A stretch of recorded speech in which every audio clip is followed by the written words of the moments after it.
She wasn't born into a royal family. She had no bloodline that guaranteed her a throne.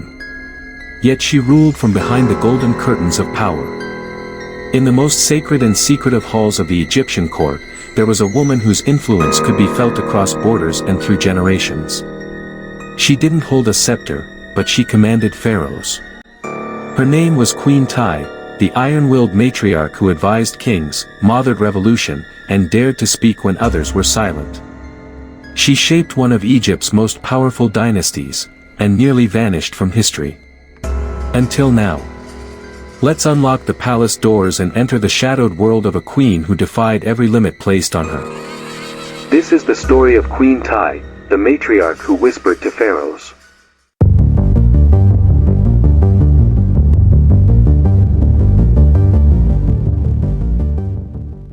Chapter 1, The Rise of a Commoner. Long before she wore royal jewelry, Tiye was a girl born in the city of Akhmen, the daughter of Uya and Thuya. Uya was a military leader and high-ranking courtier. Thuya was a priestess, deeply involved in religious life. This wasn't nobility, but it was strategic power. From a young age, Tiye was exposed to temple rituals, court politics, and elite diplomacy. She didn't learn to be a lady, she learned to survive in a world of gods and men. So when Prince Amenhotep III chose her to be his great royal wife, it wasn't for beauty.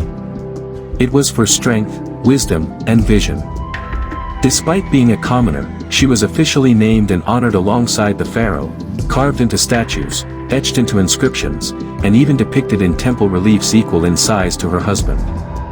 Egypt had never seen a queen like her before. Chapter 2, Diplomatic Powerhouse.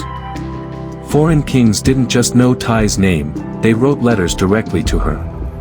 She wasn't just the wife of a pharaoh, she was a political force, known and respected across Mesopotamia, the Hittite Empire, and beyond. In the Amarna letters, which hold diplomatic correspondence between Egypt and other kingdoms, we find clear evidence of Tiye's commanding presence. You once wrote to me. Now I write to you. I send gold. I send greetings to Tiye, the great lady. A letter from a foreign king to her, not to the pharaoh. Her advice influenced military alliances. Her opinion was sought after by rulers of other empires. And when her husband passed away, she didn't fade away. She stepped into the power vacuum like a true empress. Chapter 3, The Mother of a Revolution. Her son was Amenhotep IV, who would later change his name to Akhenaten. Under his rule, Egypt experienced a religious earthquake. He abandoned the traditional gods and declared worship of only Aten, the sun disk. But many scholars believe this radical shift didn't start with Akhenaten. It started with Tiye. She was deeply spiritual, possibly sympathetic to the monotheistic idea of Aten long before her son crowned it law. Was she the spiritual architect behind the first attempt at monotheism? Was Akhenaten just the voice of his mother's quiet rebellion? Tiye stood by his side even during his most controversial reforms. As temples were shut down and priests exiled, her presence in the palace remained firm. And unlike many queens, her role after marriage grew larger, not smaller. She didn't retire to luxury. She continued to rule. Chapter 4, The Mystery of Her Death. Tiye's death remains as mysterious as her life. For centuries, she was known only as the Elder Lady. A mummy found in a side chamber of KV-35, the tomb of Amenhotep II. She lay in silence for over 3,000 years, unrecognized, unnamed, and nearly forgotten. But in 2010, DNA testing and facial reconstruction revealed the truth.